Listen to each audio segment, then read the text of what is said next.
हजरत शेख अब्दुल कादिर जिलानी, जिन्हें हम गौसे आजम के नाम से जानते हैं, उनकी जिंदगी करामातों से भरी हुई है। उनकी एक ऐसी मशहूर करामात जो रूह को कंपा देती है और अकल को हैरान कर देती है, वो है डूबी हुई बारात की करामात। कहा जाता है कि एक बूढ़ी औरत रोती हुई गौस पाक की खिदमत में हाजिर हुई। वो बहुत गमगीन थी क्योंकि उसके इकलौते बेटे की बारात जा रही थी और रास्ते में दरिया पार करते वक्त कश्ती उलट गई। उस हादसे में दूल्हा, दुल्हन और पूरी बारात दरिया में डूब गई थी। बारात को डूबे हुए 12 साल बीत चुके थे, लेकिन उस मां का दिल मानने को तैयार नहीं था। उसने गौस पाक से फरियाद की कि हुजूर, आप अल्लाह के वली हैं, मेरी डूबी हुई बारात वापस दिला दीजिए।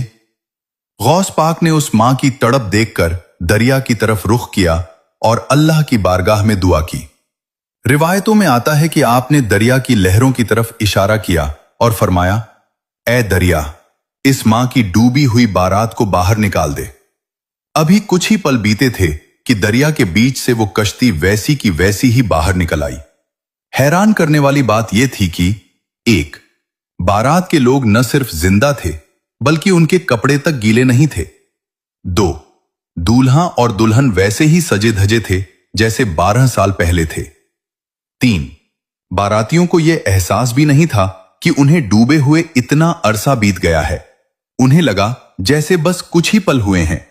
यह करामात हमें क्या सिखाती है? यह वाकया सिर्फ एक करिश्मा नहीं है, बल्कि यह बताता है कि अल्लाह अपने नेक बंदों को वो ताकत और मकाम अता फरमाता है कि वे उसकी मर्जी से नामुमकिन को मुमकिन कर देते हैं। यही वजह है कि आज भी दुनिया भर के लोग आपको पीराने पीर और दस्तगीर के नाम से पुकारते हैं।